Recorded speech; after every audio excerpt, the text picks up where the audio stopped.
How I discovered cheating in my marriage? You won't believe this story. A fake accident was staged just so the wife could live with her lover. You don't want to miss it. In just 5 days, a seemingly perfect family is torn apart by ruthless betrayal. Meredith, Frank's wife, stages a fake plane crash to run away with her lover. Everything unravels when Frank uncovers the unbelievable truth about his wife. You won't believe what happens next until you watch the full story. Before we continue, let me know what city you are watching from. I want to know how far this video has come. And what do you think of my new approach? Let me know what you think. Don't forget to like and subscribe so I can send you interesting stories like this every day. The doorbell rang just as they were completing their dinner. Anna, 12, got up to answer the door before her father or brother could get up, but she swiftly returned to the dining room with a puzzled frown. "It's a police officer, Daddy. He wants to talk to you," she notified him. Frank was terrified, but he tried his best to disguise it from his children when he came to the door. He realized the caller was actually a Georgia State Trooper. "Are you the real Frank Parker?" the cop inquired. Frank confirmed. "Are you the husband of Meredith Parker?" When Frank nodded, the officer looked at the two children and asked, "May I speak with you in private, Mr. Parker?" Frank felt his throat tighten and had to clear it before speaking. "Daniel, Anna, please proceed to your rooms. I need to talk to the officer alone." Both youngsters began to argue, but when their father barked at them, they got up in a hurry to comply. They were not used to hearing this tone of voice. After the children had left the room, the officer returned to their father. "Mr. Parker, I've been requested to bring you some awful news. Your wife's plane has gone missing and is believed to have been shot down. It vanished from radar tonight, around midway between Miami International Airport and Nassau. A Coast Guard ship is currently searching for survivors." The information was basic enough. Meredith, as vice president of regional sales for a huge multinational organization, traveled to the Bahamas with the region's CFO to see the company's Caribbean headquarters. She was an accomplished small plane pilot, so the 180-mile flight to Nassau should have been simple. Frank hadn't given it much thought when Meredith called to tell him of her plans. He was distraught now. It was his biggest nightmare. His wife's plane had crashed overnight in shark-infested waters in the Caribbean. The officer provided a few other details that were unsettling to Frank, and he promised that the Coast Guard would call in the morning or sooner if there was any fresh information.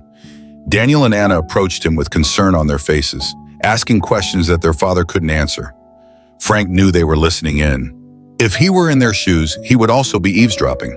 The three of them huddled around, each attempting to find encouraging things to say to the others. Anna started crying, and Daniel's eyes turned crimson as well, despite his best efforts to remain brave. Frank was doing his best to maintain his composure for the sake of his children, but on the inside, he was absolutely enraged. Doing the dishes or homework was not an option. They kept their distance from each other for the remainder of the evening. It was past the regular bedtime for the children, yet there had been no phone call. Finally, fatigued by the late hour and their anxieties, all three of them entered the bedroom, where the children fell asleep with their father for the first time since they were tiny and terrified of thunderstorms. The next morning, they were already awake and about to eat breakfast when a Coast Guard representative called. The slight hope sparked by the call was swiftly dashed when the officer informed Frank that the boat patrolling the area had found nothing. Frank called the middle school principal. The children arrived and explained why Daniel and Lori would be absent that day. He went to check on them, only to find them watching a CNN report about the missing airliner. Frank wasn't sure whether he should let them continue watching or switch off the TV, but as soon as he made up his mind, the phone rang again. And from that point forward, as soon as Frank hung up after one call, another came in. Not surprisingly, Meredith's parents and his own were the first to call. They were all quite concerned, but they were also attempting to project a false sense of hope that she would be found magically. Frank promised to call back right away with any updates. Meredith's friends and co-workers called next. Everyone wanted to say or do something to help, but none knew how. The chats were short and unpleasant. The calls from the media were the most tough. He should have anticipated them.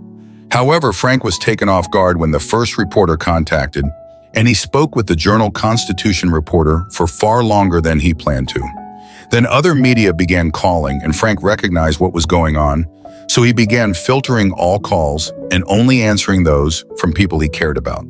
Throughout this activity, a procession of neighbors and friends began to arrive at their doors, each bearing condolences and refreshments. Frank lacked the energy to cook, so their generosity was first welcomed. However, he and his children soon had more food than they could possibly eat in 1 week. It was an old Southern habit to use food to communicate concern and condolences. While Frank appreciated the gesture, each roast and dish served as a sad reminder that his wife, whom he had lived with for 20 years, was probably certainly dead. The following several days were abysmal. The Parkers were essentially prisoners in their own home, held together by a desire not to interact with other people and the chance of receiving news from the Coast Guard. Frank contacted the Miami office daily for the most recent news, but the reports were invariably dismal. And 5 days after a state trooper arrived on their doorstep, they received the news they had been dreading. A Coast Guard officer called to advise Frank that the wreckage of his wife's jet had been discovered. There was no trace of any survivors. "I apologize, sir," the officer stated. "However, at this point, we must cease search and rescue efforts." Frank wanted only one thing: to hide and mourn alone. There was no such opportunity. Instead, he was burdened with an infinite list of tasks, all of which were excruciating. The saddest aspect, of course, was conveying the bad news to Daniel and Lori and trying to console them once they calmed down. He had to call family and close friends to inform them. Then he contacted their church to plan a memorial ceremony. Then the newspaper would write an obituary. More calls followed, informing them of the service's time and date. Frank was physically and emotionally weary at the end of the task. The family made it through the service and began the tedious, agonizing process of readjusting to normal life. The children returned to school the next week, and restarting a routine appeared to help a little. Frank wasn't as fortunate. He now faced a whole new set of obligations. Frank sought legal counsel at the suggestion of a friend. He was surprised to find that he would need to apply for a death certificate. However, her airplane crashed at sea. He complained. "How is there any doubt? I know," the attorney moaned. "However, in the absence of a body and a doctor's report, the court must issue an official statement." "Do I have to wait 7 years?" Frank inquired, frustrated. "No," his lawyer reassured him. "In circumstances like these where a person has gone missing at sea, there are often no substantial delays following the World Trade Center assault. Death certificates were provided within a matter of days. However, several bodies were never recognized. You may have to answer some questions, but these situations are normally addressed fast." "I can create a petition for you," the attorney said. "I can also assist you in amending all of the other paperwork." When Frank looked perplexed, the lawyer explained, "Well, like joint bank accounts, mortgages, insurance, car titles, wills, anything. While I'm at it, you should contact your wife's employer to discover out what benefits you are entitled to and retrieve all of your personal possessions." Frank shook his head, exhausted from his anguish. He couldn't stop thinking about how tough it would be to undo the life he and his wife had created. He had one more task to complete, which he dreaded: calling the widow of John Collier, the CFO who was on the plane with Meredith. Frank had only met Collier a few times at his wife's company gatherings, but he loathed the guy right away. In the few time Frank spent with Collier, he was one of those narcissistic individuals who believe they are wiser than everyone else. Collier had managed to rattle off enough names and boast about his exploits to leave Frank with a foul taste in his mouth. But that wasn't his widow's fault. Frank reminded himself, and he felt compelled to confront her. Frank called ahead, and Amanda Collier was there waiting for him while they shared condolences. Frank recognized she was perhaps the only person who fully understood how he felt. As they seated in her parlor, she inquired kindly, "How are you doing right now, Frank?" "It's difficult, Amanda. Really difficult. I just can't believe she's actually gone. There are so many things that remind me of her." He shook his head desperately. "Do you know what the most difficult thing is? When I'm on the street or in a throng, I keep thinking that I saw her the other day. I must have scared a poor woman to death. I caught up with her because I assumed she was Meredith." He stared down at the floor, recalling the memories and emotions he experienced as he recognized what he was doing. Amanda stared at him with sympathy. She understood that no words could help. He finally looked up at her. "And Amanda, how are you doing?" "It's not easy, Frank, but I'll handle it," she said. "The truth is that I'm probably doing much better than you are. I'm not required to have children because John and I did not.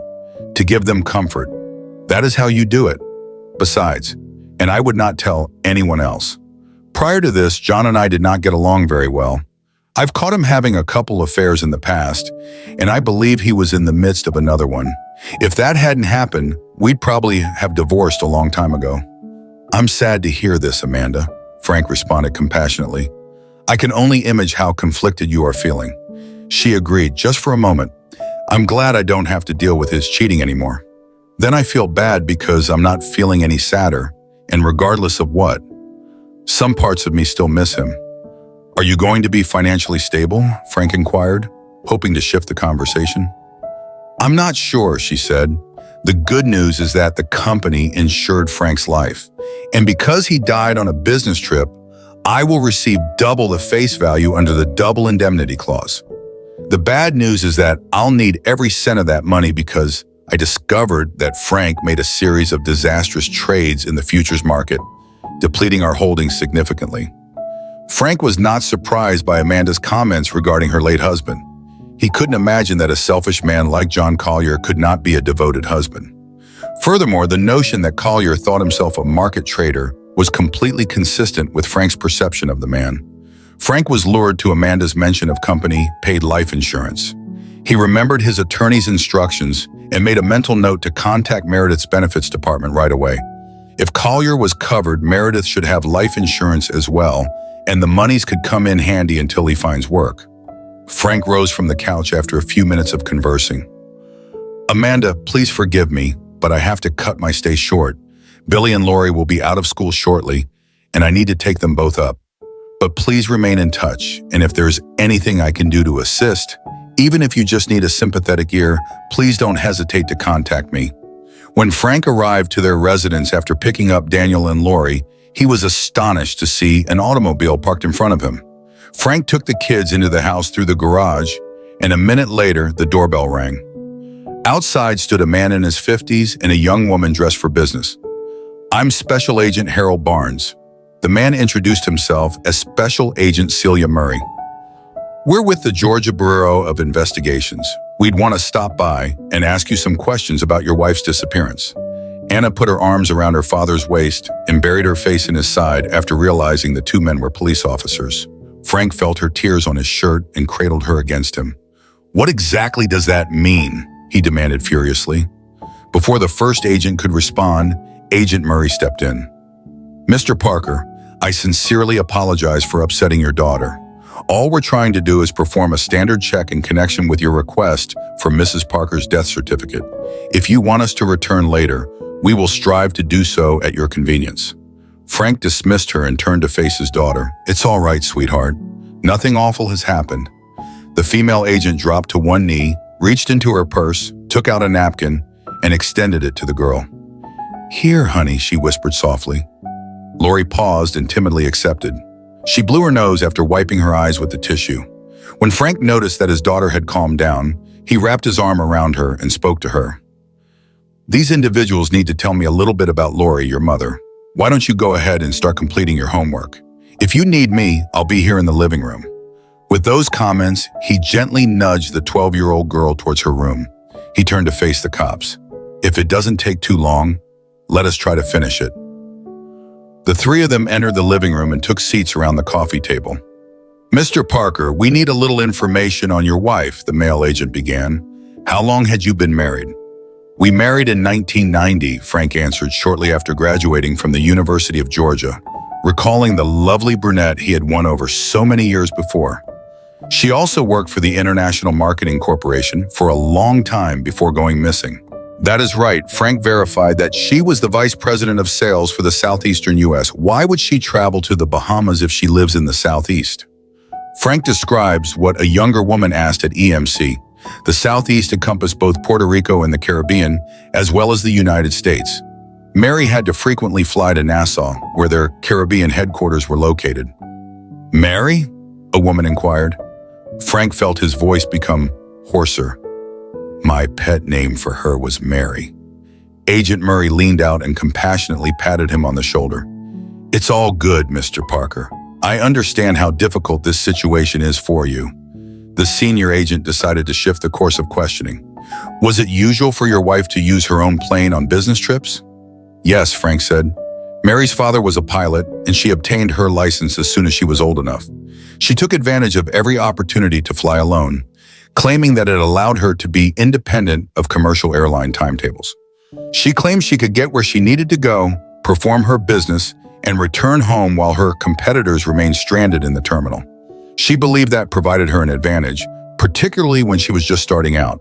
Both agents made notes. Agent Murray then looked up at him. "So what about you, Mr. Parker? What do you do?" Frank smiled. "I am a house husband." Noticing their reactions, he went on, "I was an aerospace engineer until 3 years ago, when my company downsized and I was laid off. Moving out of state was my only option for obtaining a new work. But in the meantime, Mary's work was going well. She had received many major promotions and was earning a high salary with large incentives. It made no sense for her to quit. So we decided that I would run the household and care for the kids while she worked." "How has this changed your relationship with Mrs. Parker?" Agent Barnes inquired. "What does that have to do with it?" Frank asked angrily. "Mr. Parker, please bear with us." The younger woman stepped in. "We need to determine if any factors contributed to your wife's disappearance. This is standard process."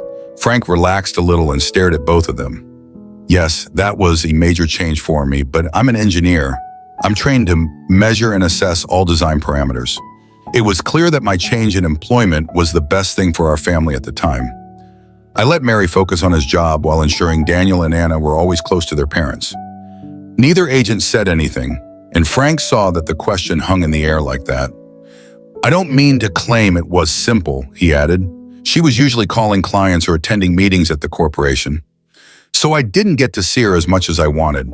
Sometimes it seemed like her work came first." And he realized what he was saying and added quickly, "However, this is rather normal in corporate life. Besides, things are going great." He realized that things had been going nicely thus far. "Two more questions, Mr. Parker," Agent Barnes stated. "Did you observe any changes in your wife's conduct before she went missing?" "Not really," Frank said after a moment of reflection. "I know she's been under a lot of strain over the past year or so, and her travel schedule has been busier than ever."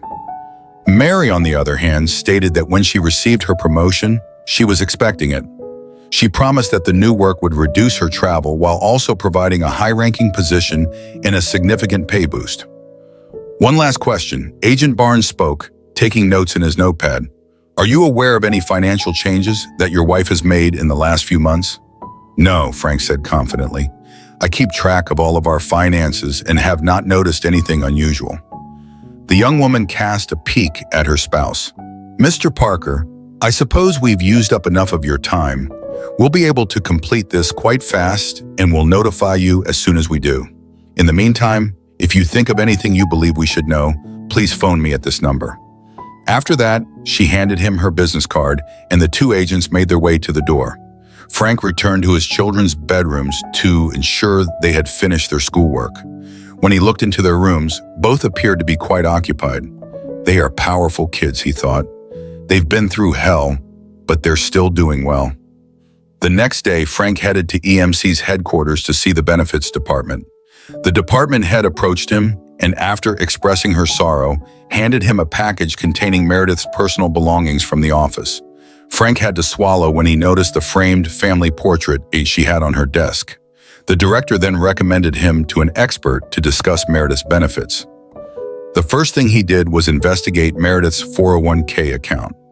Frank read her annual reports on a regular basis, so he expected no shocks. However, when he saw the sum, it was far greater than he had anticipated. Meredith appears to have boosted her payments to her retirement fund during the last year, above what she was entitled to from the employer. The specialist expressed admiration for her efforts to provide for her family. The specialist also urged Frank to withdraw the monies as soon as possible and roll them into his own IRA so that he could better manage them. Another surprise for Frank was the page that detailed the insurance benefit he would receive as Meredith's beneficiary. He discovered that Meredith had chosen the maximum amount of insurance to which she was entitled, including the accidental death factor. Frank was astounded to learn that he would get Meredith's money for nearly 4 years. The woman added that the insurance company will pay the sum in annual payments. Otherwise, taxes will consume you alive. All rewards were, of course, contingent upon the corporation acquiring a copy of Meredith's death certificate.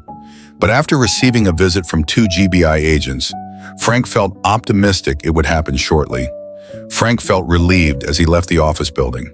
He expected to have to start looking for another work right away. He understood he had a substantial reprieve to get his life in order. "Many thanks, Mary," he whispered vehemently.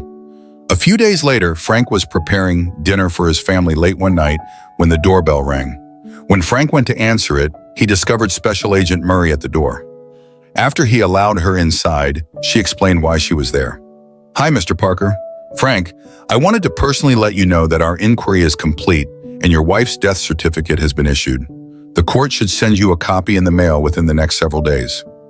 Frank let out a sigh of relief. He had assumed there would be no complications, but it was comforting to know that this crucial work had been completed.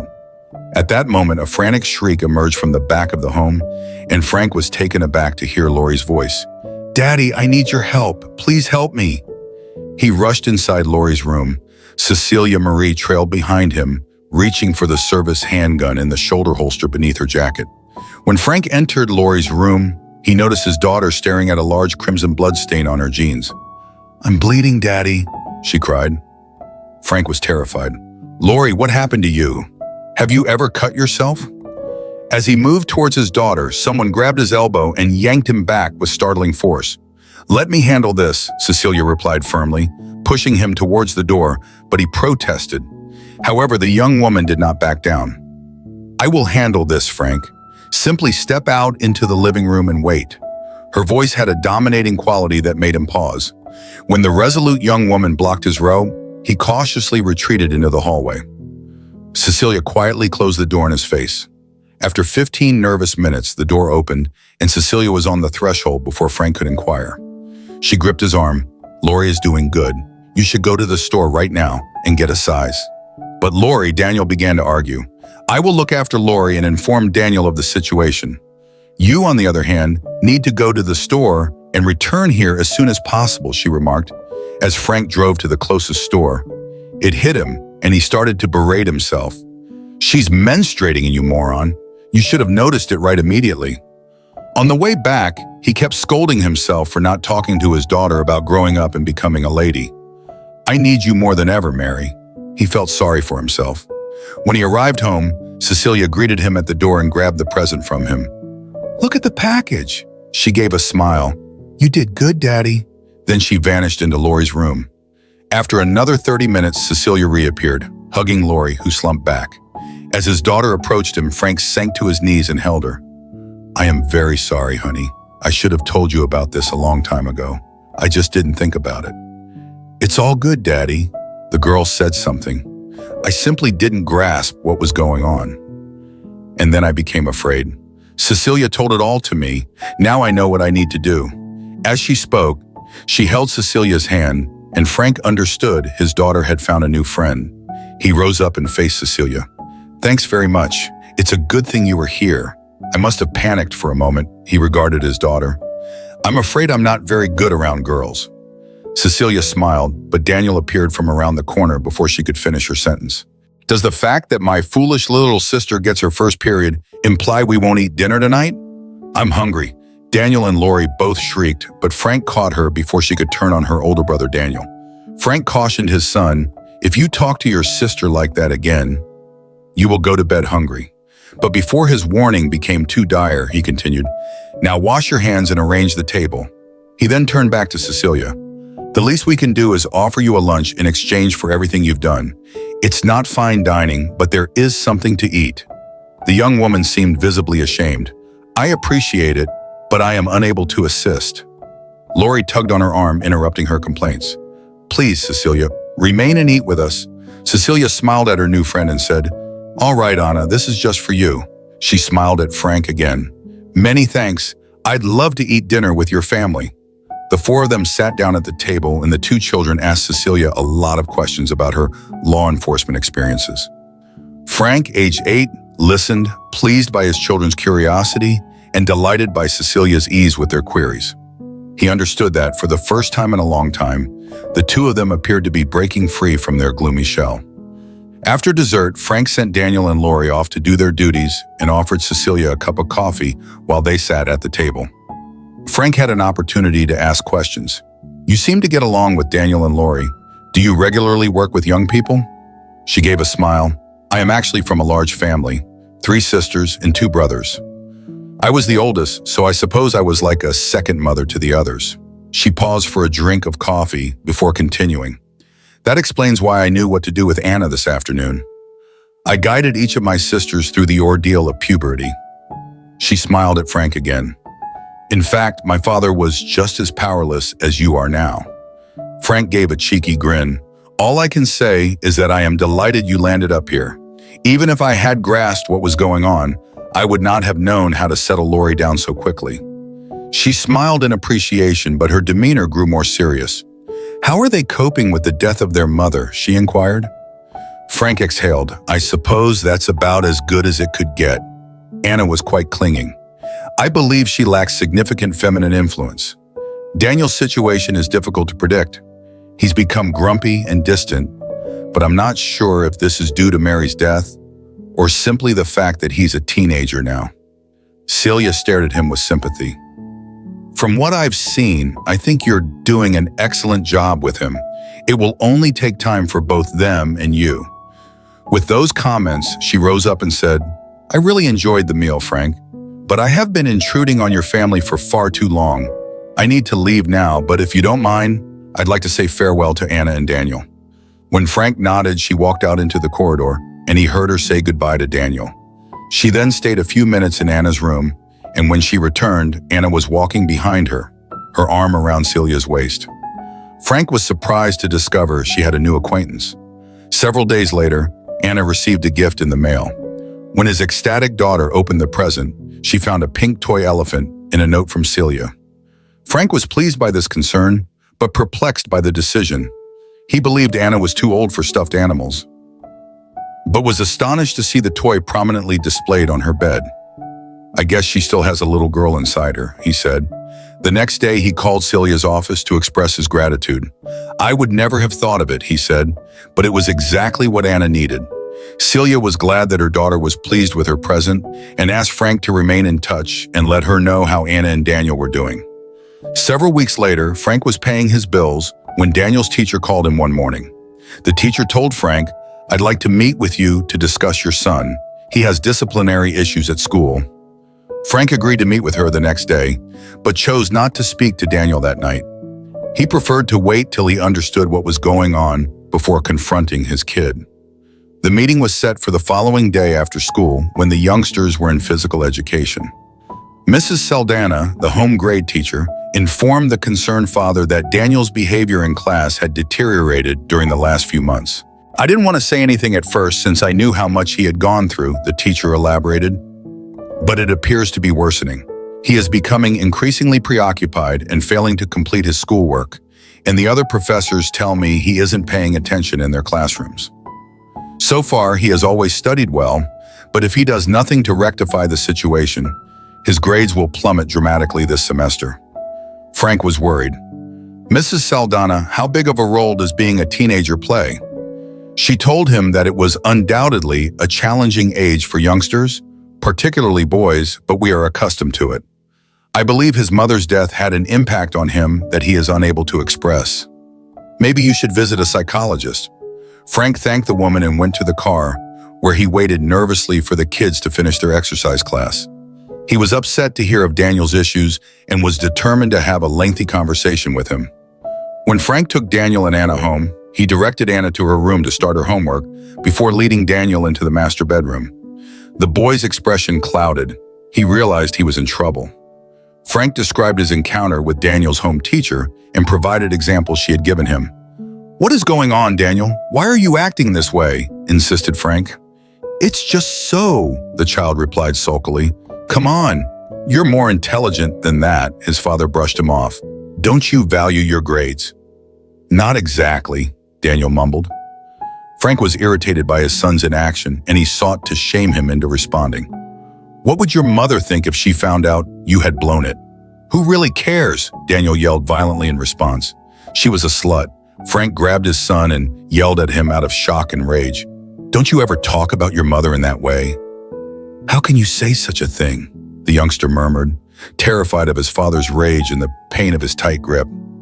I did see her. I witnessed her doing it with that dude. As soon as the words left his mouth, he dropped on the bed and began to sob in surprise.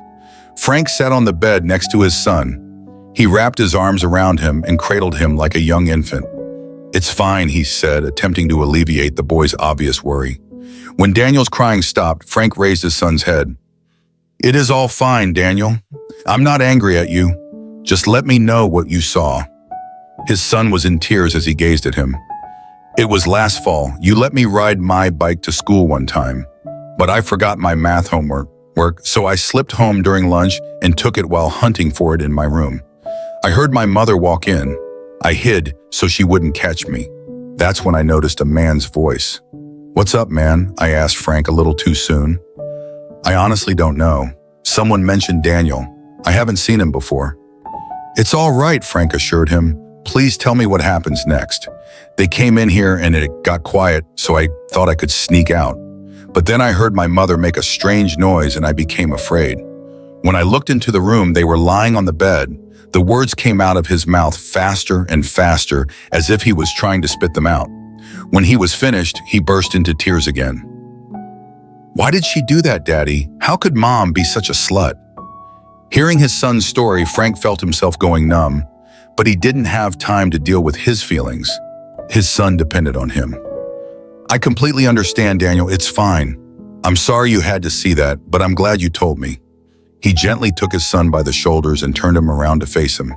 Sometimes people we care about make mistakes or do things we dislike. It does not imply that we no longer love them. Rather, we dislike what they did. I have no idea why your mother did what she did, son, but I know she loved you and Lori very much. I want you to remember only good things about her. He hugged his son and continued to talk to him for a while longer when he felt the boy had calmed down enough. He gently asked him to get started on his homework, and Frank went to the kitchen to make dinner before Daniel left. Frank asked him not to say anything to Lori. The boy promised, and Frank was sure he would keep the disturbing news from his sister. The rest of the evening passed without incident, but as soon as the children went to bed, Frank began to vent his emotions. His first reaction was to deny what Daniel had told him. His son must have been mistaken or misinterpreted what he had seen, but he couldn't maintain that logic for long. His son was overly upset by what had transpired. Frank's thoughts were harsh following this confession. How could Mary have betrayed him? He believed they had a good marriage. How could she possibly have had pleasure with someone on the side? Anyway, who was that man? And how long did the affair last? It's difficult to lose your wife in a plane catastrophe, he thought in despair. It's more terrible to discover you lost her long before that. Sleep did not come that night. The next day, Frank was in a dark mood. It was Tuesday when he typically went to the gym, and after the kids went to school, he resolved to keep up his fitness routine for a bit. The exercise served to divert him, but once he sat on the treadmill, his thoughts reverted to his wife's infidelity. How could Mary do that? And in our own beds, he asked.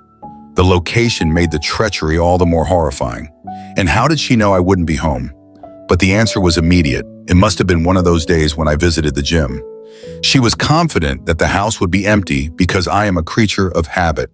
However, the answer to one question soon created others. If she arranged her brief meeting to fit into my schedule, it didn't happen unexpectedly. How frequently did she meet with him? She could not have seen him every week. Her travel schedule may have gotten in the way. Each question appeared to worsen his situation. He tried to act normal in front of Daniel and Lori, but he continued to suffer for the following 3 days. He decided to visit the drugstore to purchase antacids. He had never experienced stomach troubles before. His sadness was heightened by the fact that he had no one to tell about his discoveries. He definitely did not want to inform his parents or Meredith. He knew the news would be upsetting for them. Similarly, he did not want to talk to his pals for fear of being the subject of local gossip, and he reasoned that he did not want any of his peers to tease Daniel or Lori. He felt entrapped. He was working at his desk one evening when he came across Celia Marie's business card. He remembered that she had told him to call her if he had any additional information, But in reality, he was yearning for an excuse to tell someone about his news. Another point of view.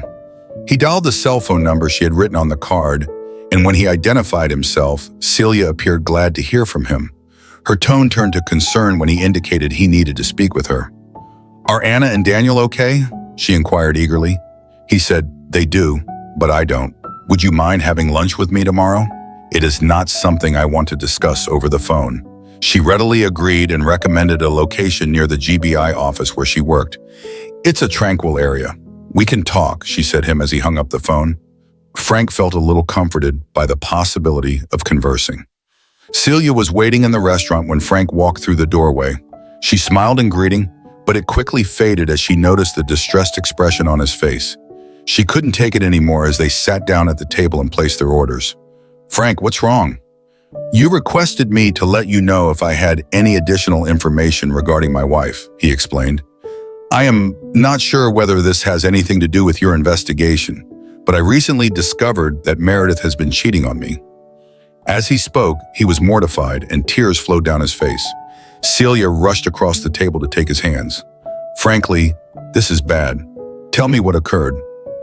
The full narrative of Daniel's interaction with his teacher, the battle with his son, and Daniel's terrible confession erupted, interrupted only by the presence of food. Celia listened silently, allowing him to narrate at his own pace. She didn't say anything until he finished. "Poor Daniel," she said. "It's no surprise that he behaves this way at school. It must have been festering in him since everything happened, and then she died. No wonder he was concerned." She had let go of Frank's hands when the waitress brought their order, but was now leaning across the table to grab for him again. "It's difficult for me to understand what this has done to you, Frank." She spoke quietly, and Frank saw sympathy in her eyes. "Were there any indications that something was wrong, Frank? Did you spot any clues when you looked back?" she asked. "No," he responded. "I cannot say I saw anything. You know what they say, the husband is always the last to know." He took a moment to look down at his untouched plate before returning his focus to the woman. "Our sex life has taken a sharp decline after she received her major promotion.